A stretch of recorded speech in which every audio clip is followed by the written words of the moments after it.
ପ୍ରତିଶ୍ରୁତି ଦେଇଥିଲେ ସରକାର କିନ୍ତୁ ରଖିଲେ ନାହିଁ, ଯାହା ଫଳରେ ରଣହୁଙ୍କାର ଦେବେ ଅଙ୍ଗନବାଡି କର୍ମୀ ମାନେ।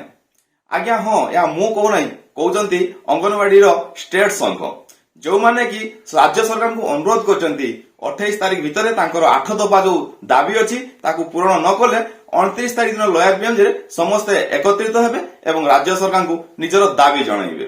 ଏହା ପୂର୍ବରୁ ଅନେକ ଥର ସେମାନେ ନିଜର ଦାବି ବିଷୟରେ ସରକାରଙ୍କୁ ସଚେତନ କରି ଆସିଥିଲେ। ସରକାର ମଧ୍ୟ ତାଙ୍କ ଦାବି ପୂରଣ ନେଇ ପ୍ରତିଶ୍ରୁତି ଦେଇଥିଲେ, କିନ୍ତୁ ସେହି ପ୍ରତିଶ୍ରୁତିରେ ରହିଯାଇଛି। ସେମାନଙ୍କର ଯୋଉ 8 ଦଫା ଦାବି ଥିଲା ସେଥିରେ ମୁଖ୍ୟ ଥିଲା ଅଙ୍ଗନବାଡି କର୍ମୀମାନଙ୍କର ଦରମା ବୃଦ୍ଧି। ସେମାନଙ୍କ ଦାବି ଅନୁଯାୟୀ ସେମାନଙ୍କ ଦରମା 18,000 ଟଙ୍କା ଏବଂ ସହାୟିକା ମାନଙ୍କ ଦରମା 9,000 ଟଙ୍କା, ଏହା ଥିଲା ତାଙ୍କର ମୁଖ୍ୟ ଦାବି।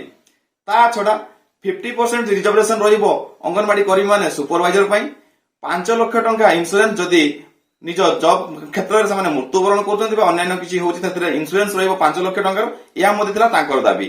ଏଇଭଳି 8ଟି ଦାବିକୁ ନେଇ ସେମାନେ ରଣହୁଙ୍କାର ଦେଇଥିଲେ ଏବଂ ରାଜ୍ୟ ସରକାର ପ୍ରତିଶ୍ରୁତି ଦେଇଥିଲେ ତାଙ୍କ ଦାବି ପୂରଣ କରାଯିବ, କିନ୍ତୁ ଦିନ ପରେ ଦିନ ବିତି ଯାଇଛି, ପ୍ରତିଶ୍ରୁତି ଆଜି ପର୍ଯ୍ୟନ୍ତ ପୂରଣ ହେଇପାରିନି, ଯାହାଦ୍ୱାରା ସେମାନେ ପୁଣି ଆଉଥରେ 29 ତାରିଖ ଦିନ ରାଜରାସ୍ତାକୁ ଓହ୍ଲାଇବେ ବୋଲି ସରକାରଙ୍କୁ ଜଣାଇଛନ୍ତି। କିନ୍ତୁ ସେମାନେ ଆଶା କରିଛନ୍ତି 28 ତାରିଖ ପୂର୍ବରୁ ବା 28 ତାରିଖ ଭିତରେ ରାଜ୍ୟ ସରକାର ତାଙ୍କ ଦାବିକୁ ଶୁଣିବେ ଏବଂ କିଛି ବ୍ୟବସ୍ଥା କରିବେ।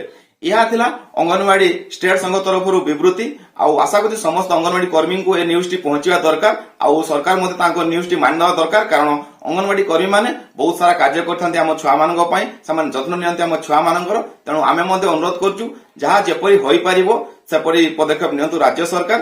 ଆଉ ବିଶେଷ କରି ଆପଣ ସମସ୍ତଙ୍କୁ ଅନୁରୋଧ, ଭିଡିଓଟି ପସନ୍ଦ ଆସିଥିଲେ ନିଜ ଅଙ୍ଗନବାଡି କର୍ମୀ ମାନଙ୍କୁ ଭିଡିଓଟି ସେୟାର କରିଦିଅନ୍ତୁ। ଜୟ ଜଗନ୍ନାଥ।